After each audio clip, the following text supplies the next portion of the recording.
Olá, pessoal, tudo bem aí com vocês? Vamos aí dar sequência aí às nossas aulas, nosso conteúdo. Hoje a gente vai falar um conteúdo novo, tá? Na verdade, a gente vai falar alguns conceitos e noções, no caso de sistema de abastecimento de água, ok? Então, vamos lá ao nosso slide, vamos acompanhar. Então, aqui está projetando, ok? Todos devem já estar visualizando o nosso slide da nossa aula.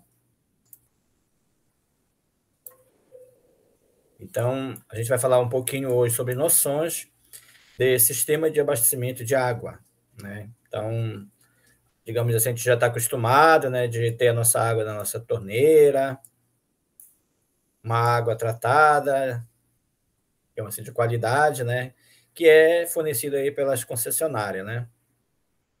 Então, vamos lá falar alguns conceitos básicos aí de como funciona mais ou menos esse sistema, ok? Então, aqui eu coloquei mais imagem logo aqui no início, né? Para representar esse conceito aí geral aí de sistema de abastecimento de água. Então, quando a gente fala em abastecimento de água, a gente está aí, estamos nos referindo, né, a uma série de conjuntos de obra, né, as obras, né, a construção, né, de uma estação de tratamento de água, uma abertura de um canal para uma drenagem, escoamento de água, né, e também alguns equipamentos, né, e serviços destinados ao abastecimento de água, no caso, essa água potável, essa água de qualidade para que a gente possa consumir. Tá? E aí, claro, essa água, né, esse sistema, né, que geralmente ele é público, tá? Ele tem a função de abastecer a comunidade, né, abastecer a cidade, a indústria, todo o processo, né, que necessita de água, seja na área rural, né, ou na área urbana. Tá? Então, como eu falei aqui, tem as imagens, né, uma estação de tratamento de água. Logo aqui embaixo, né, nós temos aí umas tubulações, né, que a gente vai ver depois que é uma adutora. E aqui, digamos, todas as conexões, né, tubulações, né, que fazem parte aí do processo de abastecimento de água, tá? Aqui uma outra estação, aqui novamente uma tubulação, e aqui no Pará, né, nós temos aí a Cosampa, né, que é a Companhia de Saneamento do Pará, que essa é a prestadora de serviço pública, né, que nós temos aqui, e cada estado, né, tem a sua prestadora de serviço, né, que fornece a água, mas também tem outros serviços, né, como que envolve todo o saneamento básico aí que é oferecido aí para a população, para a comunidade. E aqui nós temos um microsistema de água, uma caixa d'água, né, um elevado, né, que algumas comunidades isoladas, né, aí nós temos aí a FUNASA, né, a Fundação Nacional de Saúde, que tem esse papel também de estar levando aí água, né, tratada, água de qualidade para as comunidades, tá bom? Então, vou dar sequência aqui. Então, aqui nós temos, digamos, essas unidades, né, que fazem parte aí do sistema de abastecimento de água, tá? Por exemplo, a gente podemos imaginar, né, que a gente vai iniciar o sistema com a água, né? Obviamente, né, que ela vai estar num rio, num lago, né, que a gente fala de mananciais. Para falar em mananciais, eu estou me referindo ao rio, a um lago, a uma represa, né? É uma forma que eu vou captar água, né? Após esse manancial existente, pode ser uma água subterrânea também. E aí eu vou, digamos, captar aí essa água, tá? Para ter o meu consumo, ok? E aí, essa captação, obviamente, devemos imaginar, né, que terá aí, digamos, uma bomba, terá um processo aí para a gente estar puxando essa água para levar até o sistema de tratamento, né? Sistema produtor de água, onde vai ter aquela água que vai receber todo o processo, digamos, de tratamento, né? Todos os floculantes, coagulantes necessários para que essa água chegue à nossa residência de qualidade. Mas, geralmente, antes de chegarmos à nossa residência, ela fica guardada, geralmente, numa caixa, num elevado, né? Para ela poder chegar até a distribuição da cidade. E após o uso dessa água, né? A gente usa, digamos, para o uso doméstico, para lavar roupa, para usar lá para limpar lá os vasos, limpar todo o processo. Nós geramos também resíduos, e aí isso aí vai para esses resíduos já para uma estação de tratamento de água, okay? Que já seria outro processo, né? Que já seria o tratamento, na verdade, de esgoto, ok?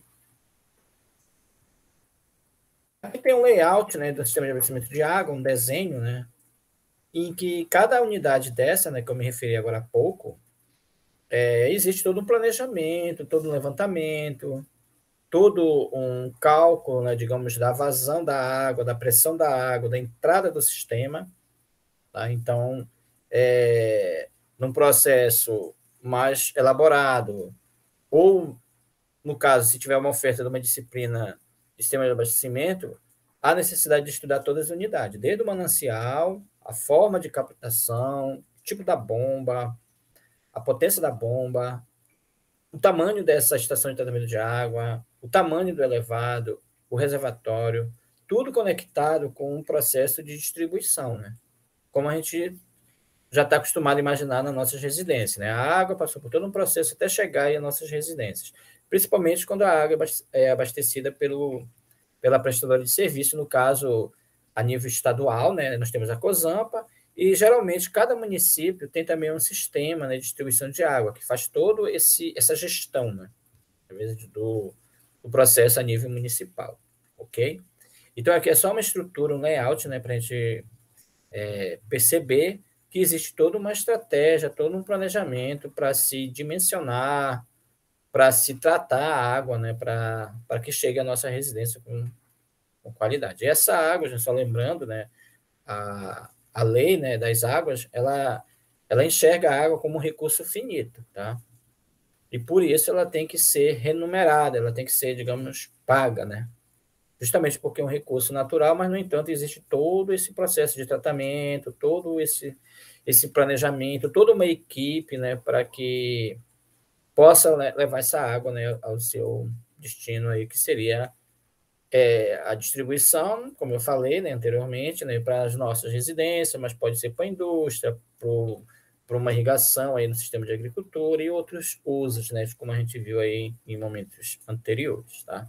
Então, aqui, basicamente, o que vai ser mais interessante agora para a gente é entender que existe todas essas unidades, né, de tratamento, que a gente vai falar de forma resumida, para a gente ter uma ideia, uma noção de como funciona esse tratamento, essa água, né, desde a sua captação lá no manancial até a sua distribuição, ok? Então, como eu coloquei anteriormente, né, nós temos aí basicamente essas unidades, né, que é, digamos, o sistema convencional, que seria esses componentes, né, que faz parte aí do sistema, né, como um todo, né? Nós estamos apenas falando de água, mas quando eu falo em abastecimento, no saneamento, como um todo, aí já entra outras situações aí, tá? Mas a gente só está focando aí os conceitos, a noção aí de abastecimento de água, que basicamente é composto, né, como a gente colocou na imagem anterior, né, e aqui a gente pode ver também nessa imagem aqui, ó, que ela é composta pelo manancial. Esse manancial ele pode ser a água superficial, a água do rio, por exemplo, a água que está aqui na frente da cidade de Abaetetuba, é o rio Jarumã, então é uma água superficial. Mas nós temos também aqui a COSAMPA, né, que faz a captação da água subterrânea, ou seja, a água do subsolo. Tá? Então, nós temos aí, digamos, essas duas divisões, né, essa água superficial e a água subterrânea. Nós temos também a captação da água, que a gente vai ver logo em seguida aí todos esses conceitos. Nós temos a adução, a estação de tratamento de água, que a gente fala de ETA, né? A reservação, né, a água que está com um processo lá de reservada, né, guardada para algum tipo de uso, ou até mesmo para desonerar, digamos assim, a pressão e o volume da água, né? Então, ela vai lá guardar aquela água caso tenha algum problema aí na distribuição. A própria distribuição à rede, né, que é aí aquela distribuição lá do encanamento, né, de diferentes locais. E quando há necessidade de recalque, ou seja, quando há necessidade de pegar uma água, né, de levar essa água de um ponto a outro que aí tem uma diferença de temperatura. A gente só vai ver essas noções, tá? Esses conceitos gerais aí, para que a gente tenha essa compreensão de como funciona o sistema de abastecimento. Então, aqui é o rol dos conceitos, né? Como a gente já falou, que a gente só está reforçando, né? Depois a gente vai voltar esse slide, vamos dar uma lida novamente, para a gente ter essa compreensão, tá? Que é fundamental para a gente, profissionais aí da área ambiental, ter um entendimento de como funciona, porque nesse caminho aí existem diversas situações, né? Por exemplo, pode existir aí um grande desperdício de água, de recursos, né? Porque a água é tratada, como eu falei lá no começo, né? Na estação de tratamento vai se usar ali uma série de produtos para que essa água chegue até a nossa residência tratada e com qualidade. Tá? Então, primeiramente, nós temos aí o manancial, que é aquele local onde a gente vai pegar água, né? Que seria aquela fonte de água.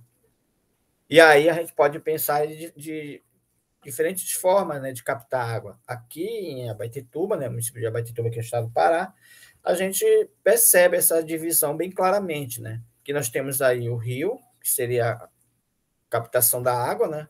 Nesse caso aqui de Abaetetuba, nós temos a captação da água de forma subterrânea, ou seja, no subsolo.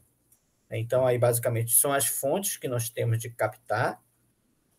Aí nós temos um conjunto, né, de equipamentos, de bombas, de instalações em que vai ajudar essa captação. Tá? Mesmo se a captação for de forma por gravidade, podemos dizer assim, de alguma forma vai ter a necessidade de ter algum equipamento, principalmente bombas, justamente porque, de repente, o fluxo de água, de distribuição de água pode ser muito grande e a própria gravidade não seja capaz de levar essa água até a nossa residência. Então, para isso, há um conjunto de materiais, de equipamentos, instalação, para tirar essa água do ambiente, né, dessa fonte, para poder ser distribuída. É claro, né, vai passar aí pelo processo aí de tratamento. Logo em seguida, nós temos a adução. Na verdade, a adução é os tubos, a tubulação que vai levar essa água aí até, por exemplo, um outro reservatório, ou até a estação de tratamento, ou até a distribuição. Então, vai ter esse conjunto de tubulação, né, que liga, né, essa captação ao tratamento ou algum processo de distribuição, reservação. O tratamento em si, que é a estação de tratamento, né, aí já tem uma série de processos que a gente, inclusive, já viu alguns, né, processos químicos, processos físicos, né, até mesmo biológico, né, para que essa água saia da estação com qualidade. Então, todo esse conjunto, todo um processo de tratamento, adição, por exemplo, de floculante, de corretivo, de flu, de cloro, entre outros, eles são obrigatórios na captação de água superficial, tá? Porque se a gente pensar aqui nos rios, né, a gente sabe que geralmente o esgoto, né, eles são tudo lançados nos rios, de forma bruta, né, sem nenhum tipo de tratamento. Então, por isso, há necessidade de fazer todo o processo de tratamento. Já a água subterrânea, na maioria das vezes, só é necessário adicionar cloro e flúor, justamente porque essa água sendo subterrânea, sendo captada lá no aquífero, né, numa água que está protegida, então ela não precisa de um tratamento mais convencional. O tratamento dela geralmente é simplificado na captação de água subterrânea, ok? Então, todo esse processo de tratamento a gente vai ver mais na frente, né? Quando vocês verem outra disciplina, aí vocês vão ter contato, por exemplo, com os tipos de floculante, coagulante, corretivo, entre outros, para que essa água saia tratada aí do sistema para até as nossas residências, por exemplo. E nós temos também a reservação. Reservação nada mais é que, às vezes, a gente fala uma elevada, é uma caixa d'água. Né? A gente percebe que em diferentes regiões, de forma estratégica, seja em qualquer cidade, tem as caixas d'água, ela vai acumular uma água lá para ela facilitar essa distribuição nos bairros, né? Imagine se nós pensarmos aqui na cidade, né, de Abaetetuba, a COSAMPA, né, ela tem lá sua caixa, sua captação, né? E se ela fosse da única caixa que tem lá na estação de tratamento, fosse distribuir para toda a cidade, né? Uma cidade aqui, se eu não me engano, tem mais de 50 mil habitantes, só aqui na sede. Então, basicamente, ficaria inviável essa distribuição, por pressão, por volume, né? Uma série de situações. Então, eles criam estratégias, e a gente fala de reservação de elevados, para justamente fazer essa distribuição. É claro que não é somente esse papel, né? A reservação, existem outras situações que a gente vai falar mais na frente, qual seria esse papel da água reservada, daquela água lá, digamos, para uma emergência ou algum uso, né? De forma aí, rápida, por exemplo, né? Tendo em vista que, de repente, o sistema lá da COSAMPA pode sofrer um problema, pode faltar energia e outra coisa, e aí a gente fique sem essa reserva de água. Então, aí essa reserva ela já é uma norma, já é obrigatória, ela já existe, tá? E a própria rede de distribuição, seria aí as ramificações, né, que seria toda aquela divisão aí para chegar aos domicílios, para chegar à indústria, né? Então, aí tem todo um planejamento, um processo de cálculos, né, justamente para manter uma pressão para que essa tubulação não rompe ou essa água chegue lá às diferentes residências ou abastecimento, ok?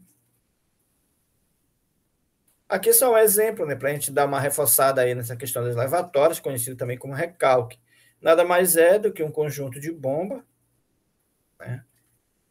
Pode ser até por gravidade, né? Mas geralmente ela precisa de um puxãozinho, por exemplo, né? Nessa água, que ela vai estar geralmente assim, uma diferença de temperatura, de altura. A gente percebe aqui nesse desenho, né? Uma casa de bomba aqui, num terreno mais baixo. E essa água precisa ser elevada a um reservatório, até mesmo uma estação de tratamento. Então, ele vai fazer um processo aqui que fala de recalque, porque essa elevação aqui, essa bomba, ela vai ter lá uma certa perda e, consequentemente, vai diminuir a pressão, diminuir o volume, entre outras perdas. Então, há necessidade de fazer todo um cálculo aqui, tá? Justamente para já compensar essa perda aqui já na reservação, ou no reservatório ou outro processo, ok? E aqui um conceito só para a gente fazer já um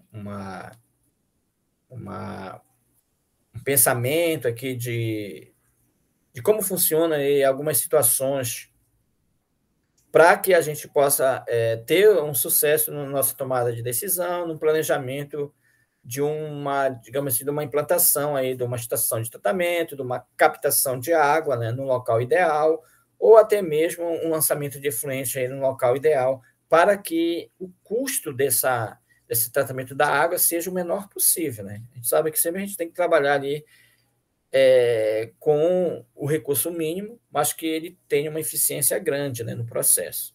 Então, para isso, eu trouxe aqui um conceito de jusante e montante. A gente ouve muito esse conceito, né?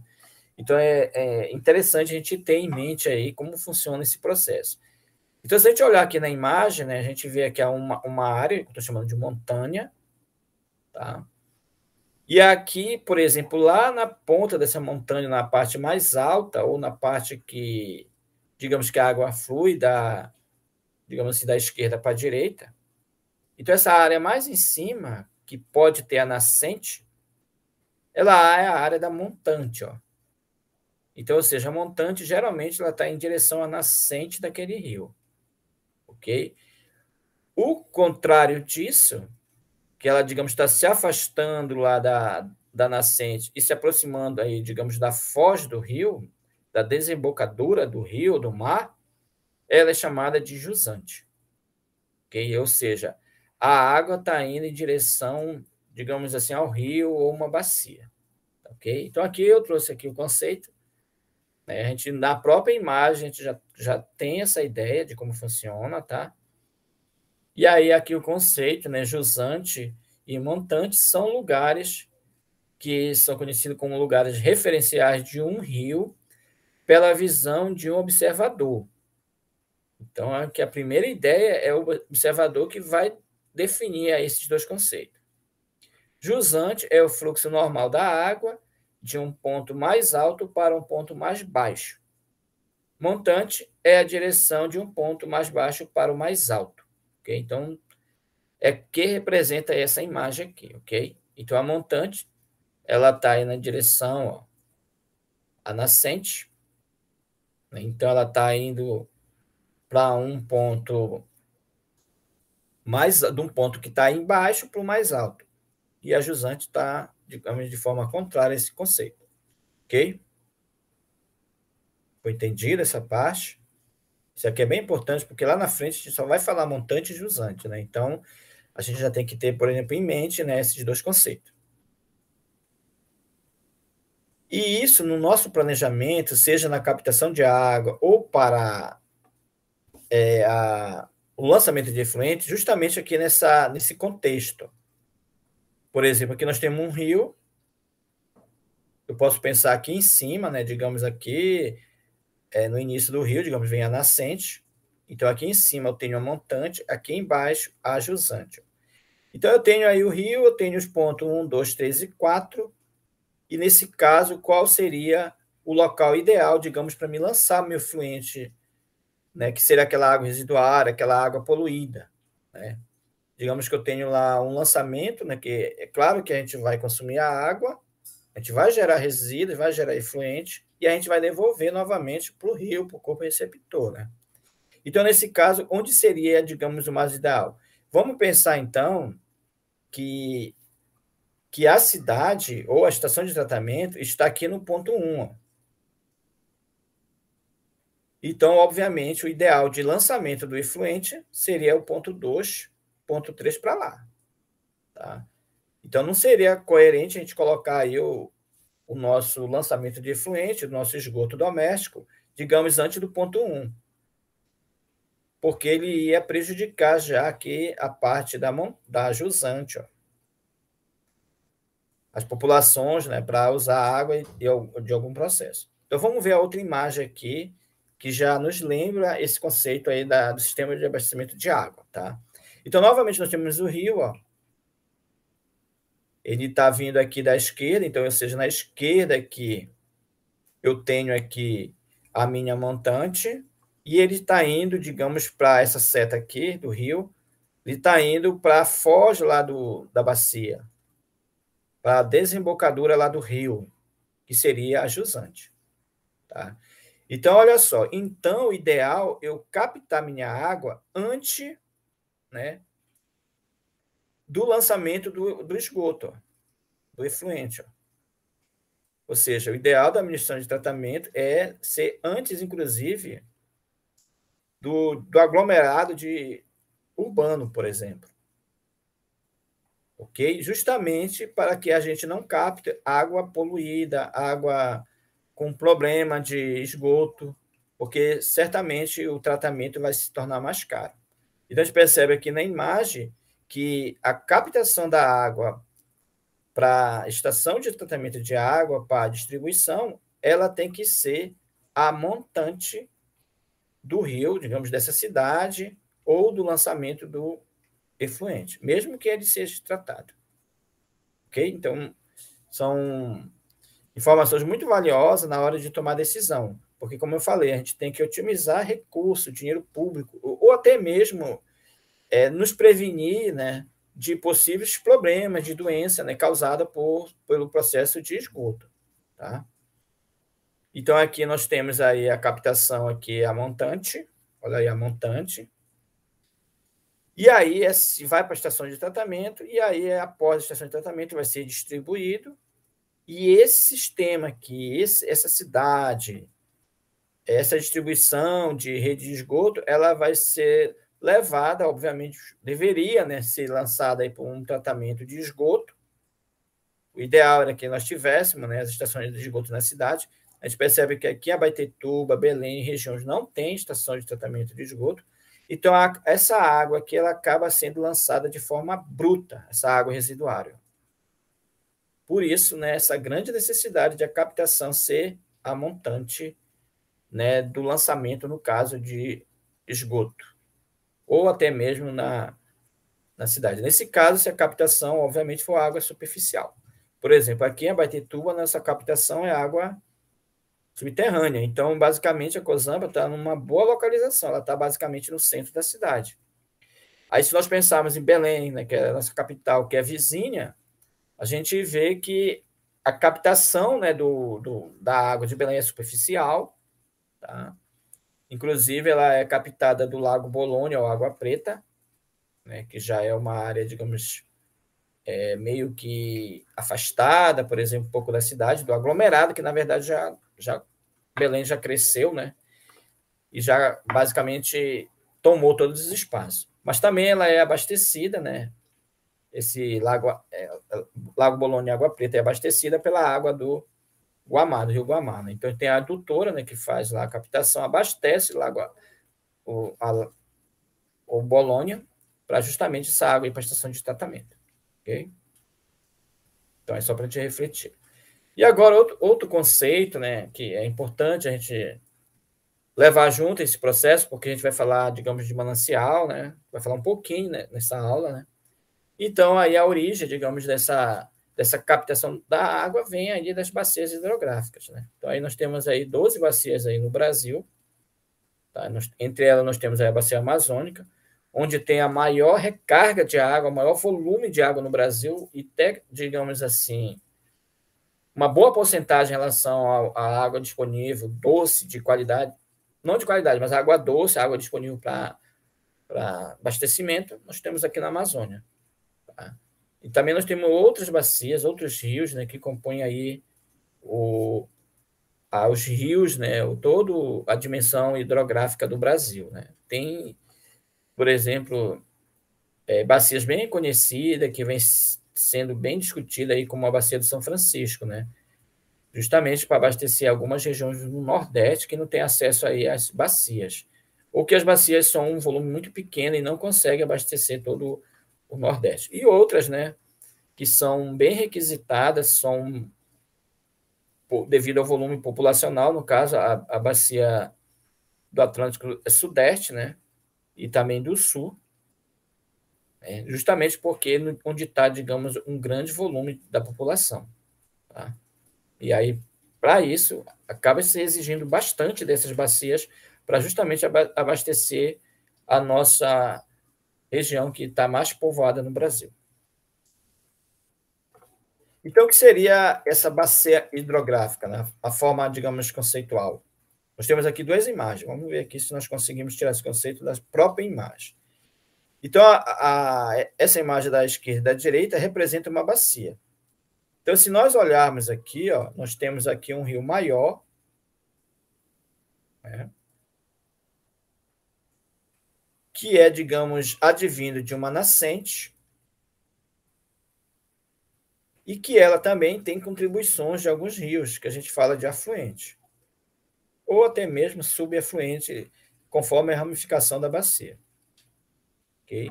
Então, o que compõe essa rede hidrográfica seria aquela região onde recebe, digamos, água da chuva, água da nascente, né, onde ela acaba levando essa água a um outro ponto, a, digamos, uma foz, a uma desembocadura. Ok? Então, a gente percebe que uma bacia ela é dividida. A gente pode perceber aqui no Brasil, a bacia amazônica ela tem a sua divisão, assim como as outras. Então, aqui eu pego digamos, uma região menor para me entender esse conceito de bacia, que ela vai receber toda a recarga, aquele rio, ó, que está recebendo todas as contribuições dos outros rios menor, que é composto por afluente e subafluente, e assim vai ramificando, né? Mas ela tem uma delimitação que a gente podemos afirmar que é, digamos, esse divisor de águas, ok? Aqui nós temos a bacia novamente, mas já tem outros constituintes, né? Por exemplo, a bacia ela vai ter que ser composta de uma nascente, porque ela vai ser abastecida basicamente pela nascente, pela água da chuva, tá? Tem os seus subafluentes, afluentes, como a gente comentou, e o seu rio principal. Se a gente pensar aí na bacia do Rio Amazonas, né, a gente vai aí encontrando uma diversidade de afluentes nas duas margens, na margem direita e na margem esquerda, né? E aí os próprios afluentes aí das margens têm também os seus subafluentes, seus rios menores, né? Aí nós percebemos aqui, por exemplo, é um afluente aqui, que é o rio Tocantins, ou o rio Pará, né, do rio Amazonas, que nós temos aqui na região. Aí o rio Gurupatuba já é um, digamos, um subafluente do rio Tocantins, e sendo que o rio Tocantins é o afluente do rio Amazonas. Aí assim vai se costurando os rios que a gente fala de rede hidrográfica. E aquela desembocadura, ou seja, aquela, digamos, aquele final daquele rio, né, daquele afluente, ele vai se encontrar com outro rio, a gente chama de foz, né? Ou também embocadura, desembocadura, como eu estou falando, porque está recarregando essa água em outro rio, ok? Então, basicamente, tem diversos nomes aí que a gente omitiu aqui nesse momento, né? Porque vocês vão ter uma disciplina aí, e aí vocês vão se aprofundar, né, mais sobre todo esse conceito da bacia. Aqui a gente está trazendo porque a gente precisa entender a necessidade da captação da água do manancial, que ele vai ser captado aí, digamos, de uma água superficial que é composta pela bacia, né? E aí vai se dividindo ramificações em outros rios, né, em outros ramificações menores, até chegar a um termo chamado meandro, né, que seria aquele rio de menor porte. Aqui, novamente, já os conceitos, né, já para a gente já entender, que eu falei ali os conceitos, né? Aqui já está descrevendo, né, alguns, tá? Que vai fazer parte, digamos, aí da nossa linguagem, né, desse processo aí de captação da água do manancial, ok? Aqui eu trouxe só uma imagem, né, que a gente pode, digamos, comparar, né, uma folha, né, de uma árvore, aqui tem uma folha de couve, onde a gente pode tirar os conceitos aí, ó, digamos, o rio principal, ó, essa ramificação aí da folha maior. E aí, por exemplo, os afluentes, né, que seriam essas outras ranhuras, digamos assim, da folha. Aí, digamos, tem a nascente, que já é lá no início, né, onde está nascendo aquele rio. Tem que lembrar que as nascentes são uma área de preservação permanente, não pode ser desmatada, não pode fazer nenhuma obra, né? Justamente porque nasce o rio, porque se a nascente for comprometida, ela vai comprometer todo o rio abaixo, né? Então, há essa necessidade aí de estar se preservando aí as nascentes.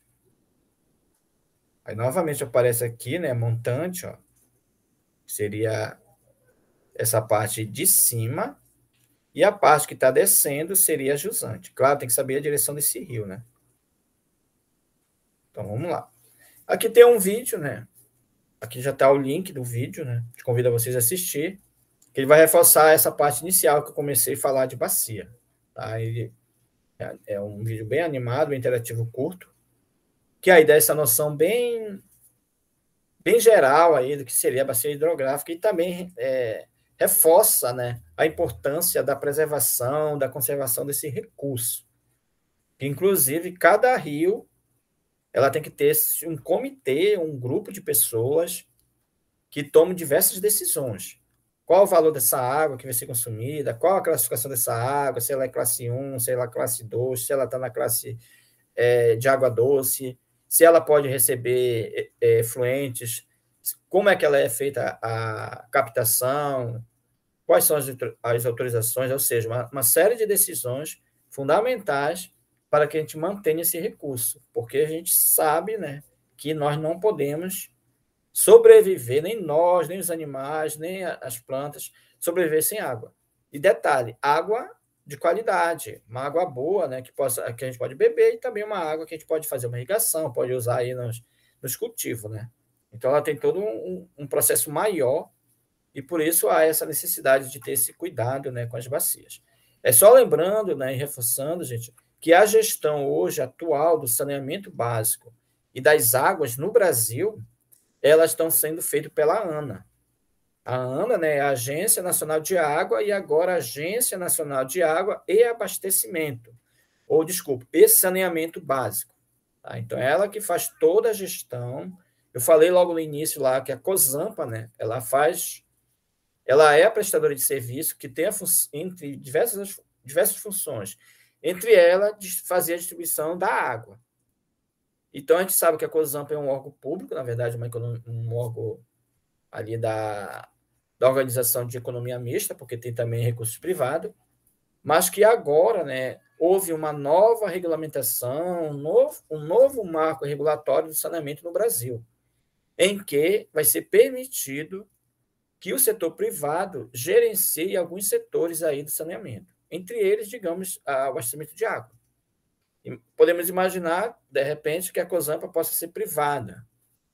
E aí essa gestão pode sofrer diversas modificações.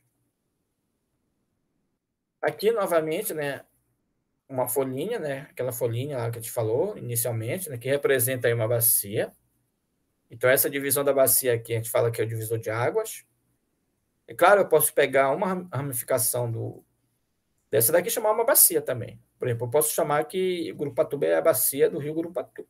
Gurupatuba não, do rio Jarumã. Tá? Gurupatuba é lá de Monte Alegre. Então, o rio Jarumã pode ser uma bacia também. O rio Tocantins ou o rio Pará pode ser também.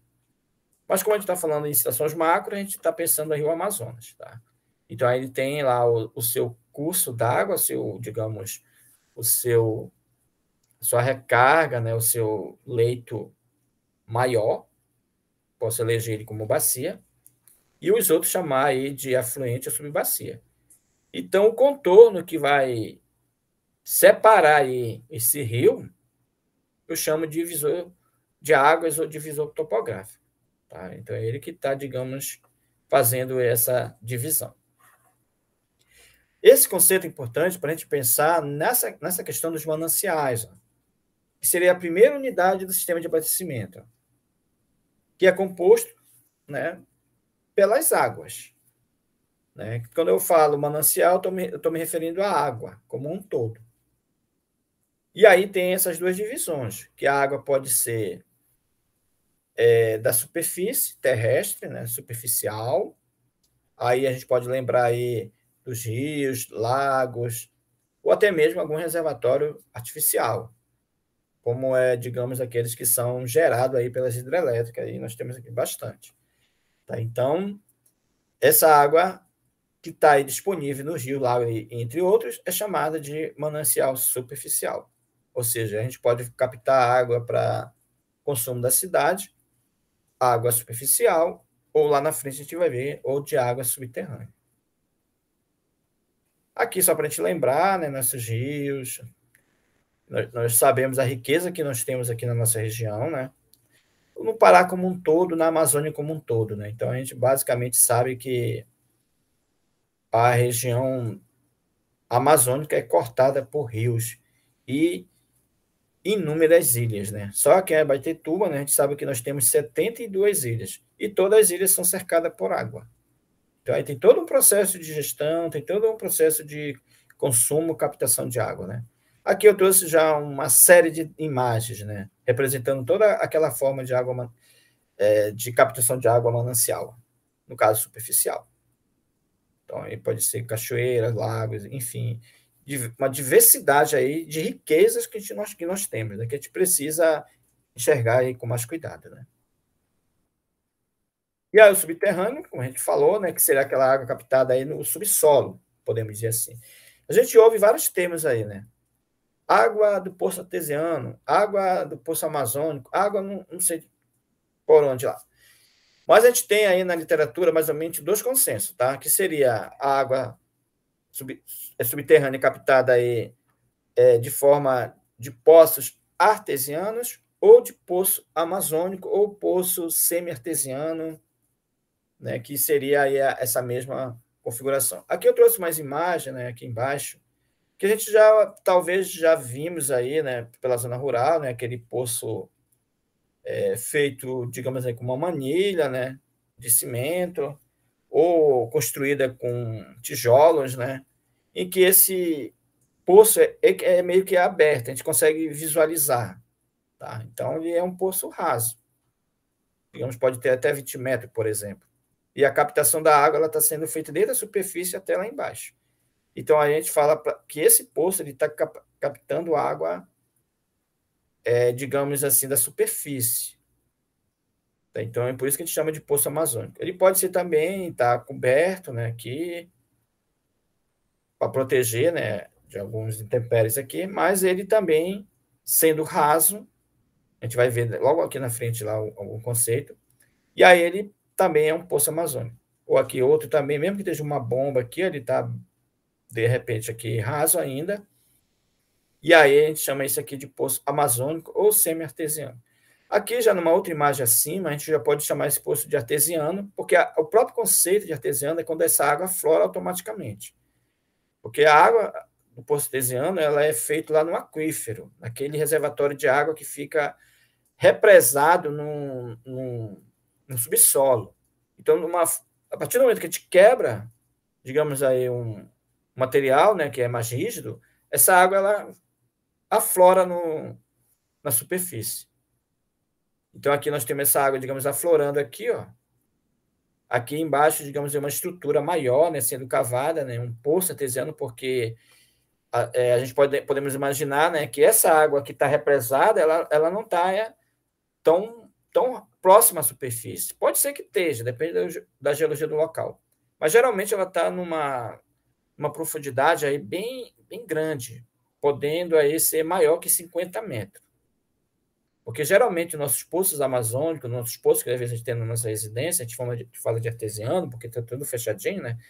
Mas ele tem, digamos, 12, 15 metros. Então ele não está lá não quebrou essa pedra, esse obstáculo aqui, ó, para essa água aí estar se aflorando automaticamente.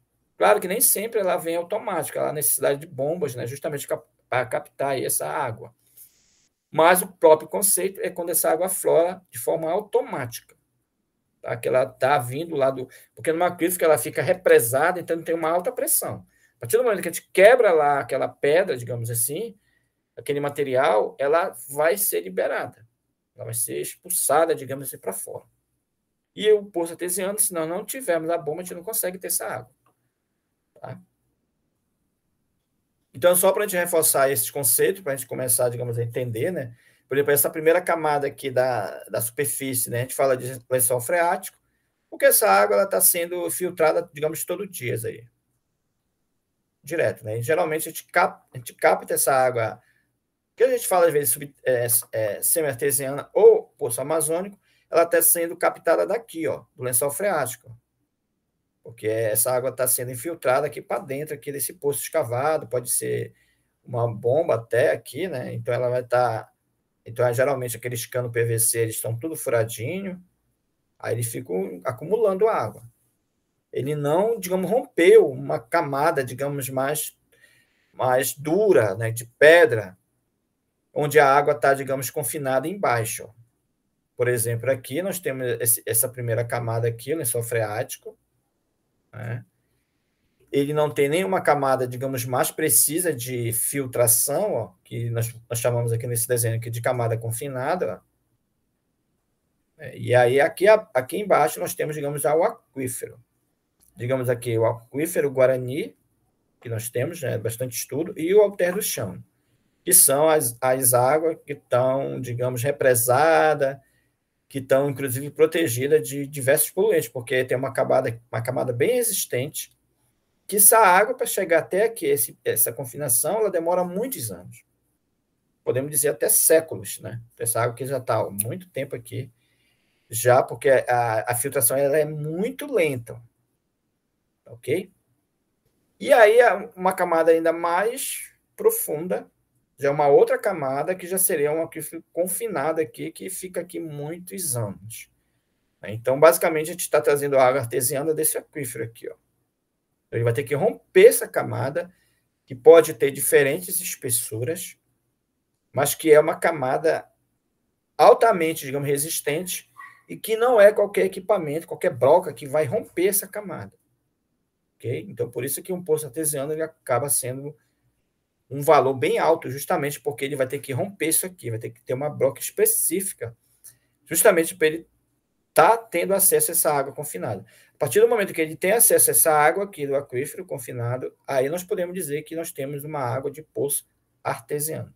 No entanto, na maioria das nossas residências ou na zona rural, as águas são de poço amazônico ou, digamos, semi-artesiano, porque às vezes o semi-artesiano tem toda uma estrutura, né? Mas ele não rompeu essa camada, ok?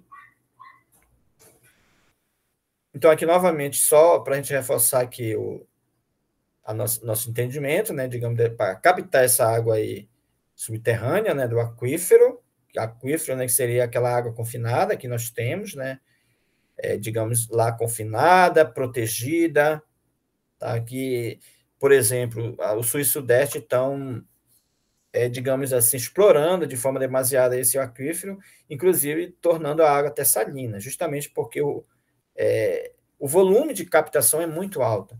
Por isso que há necessidade de ter, digamos, para quem for fazer um projeto de captação de água subterrânea, ou até mesmo captação de água de poço amazônico para uso na comunidade, digamos, para uso para lavar carro, que consome muita água, para uso da irrigação, precisa da outorga de água, da autorização, justamente porque pode afetar aí, né, o seu abastecimento e aí gerando uma série de consequências aí, como já acontece em Rio e São Paulo. Então aí nós temos a recarga, que a água chove, né, está indo aí na bacia, abastecimento, essa água está infiltrando aí por uma camada aí mais freática. Então aí nós temos um poço freático porque está captando a água aí daquela primeira camada, né? E aí, já no poço artesiano, já está captando a água que está lá no aquífero, que está confinada, por isso que ele está dizendo aqui, ó, que ele jorra automaticamente por gravidade, justamente porque a pressão aqui é muito alta, a pressão da água aqui, ó. Então, aí aqui é o nivelamento, né, da altura, né, da recarga, do recalque, ó. Então, é uma questão aí para a gente ter esse entendimento. Mas o que a gente tem que entender, principalmente essa divisão aí do conceito, tá? Do poço artesiano para o poço amazônico. E a reservação, vocês estão percebendo que eu estou falando um pouquinho só das unidades, eu vou falar, na verdade, de duas, de forma mais geral, e a gente não vai conseguir falar das outras, tendo visto o tempo da gravação não ficar tão alto. Então, a reservação é aquela caixa d'água, digamos assim, que está com a água, com uma água lá, digamos, de emergência, ou para aquela água que vai ser distribuída, né, para justamente facilitar ali uma série de tomada de decisão, uma série de planejamento. Mas, de forma geral, nós temos aí duas formas de reservação, que seria a reservação acumulada ou aquele reservatório de distribuição. A reservação acumulada, de acumulação, é as águas que há um planejamento de construção. Por exemplo, essa construção ela é no próprio curso do rio, tá? Seja ela um córrego, um riacho, ou alguma forma que se houve lá uma intervenção humana.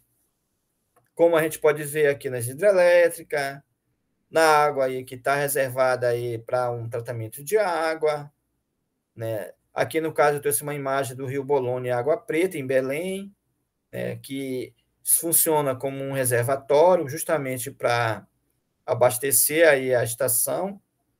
E também nós temos a própria adutora aqui no Rio Guamá, justamente que abastece esse lago, esse Bolônia e Água Preta, né? São dois lagos que praticamente já são artificiais, justamente porque há manutenção, há todo um processo lá de construção, né, que temos lá agora no Parque do Utinga, né, em Belém, né? Justamente para proteger esses mananciais, que ele serve como reservatório. E a gente pode pensar a diversidade aí de hidrelétricas, né, que vem sendo construída e formando lago artificial. Pode ser uma pequena central hidrelétrica, uma PCH, no rio, né, que houve um represamento, e aí houve esse represamento, tem uma construção, e essa construção a gente fala aí que houve uma acumulação. E outros reservatórios de distribuição que a gente vai ver agora há pouco. Próximo slide. Então, esse reservatório de distribuição tem vários modelos, diversos tipos. A gente pode, digamos, se deparar mais com esse chamado de elevado, que é essas caixas que nós temos aí distribuídas na cidade. Por exemplo, aqui próximo ao IFPA aqui de Abaetetuba, nós temos aí uma caixa d'água, né? A gente fala caixa d'água, né? Mas é um elevado, né? Justamente seguindo esse modelo aí do terreno, né? Então, ela está uma água lá uma altura maior, justamente para chegar até nossas residências, justamente para chegar numa pressão razoável, para que a gente possa ter o acesso.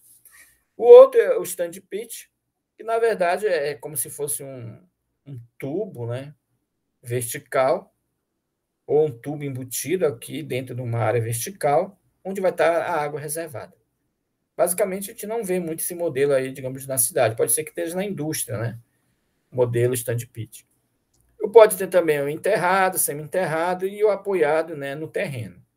Tá? Por exemplo, lá em Itaituba, nós temos lá um reservatório semi-enterrado. Tá? Justamente porque a água fica numa área baixa e aí e precisa das bombas, né, do conjunto de bombas, para fazer o recalque já para outro sistema de distribuição. Tá? Porque lá essa água lá é captada lá na forma subterrânea. E aí o reservatório está aqui meio que semi-enterrado. Ok? Então, esses aí, digamos, são os modelos que nós temos em relação ao terreno dos tipos de elevação ou de reservação de água. Então, esse reservatório aí de água, esse processo, ele tem uma série de situações que favorecem, né, a acumulação dessa água, né, a reservação dessa água para a distribuição na cidade. Eu trouxe alguns aqui. Por exemplo, ele vai ajudar para que a água ela chegue às nossas residências numa pressão normal, né, que ela não chega com muita potência e que ela não comprometa, digamos, a tubulação. Então, ela vai dar uma certa uniformização na distribuição dessa água. Tá? Então, ela vai justamente ter esse favorecimento. E também vai reduzir custo aí, né? Porque senão pode ter diferença aí no volume e pressão da água, né? Se não tiver essa reservação.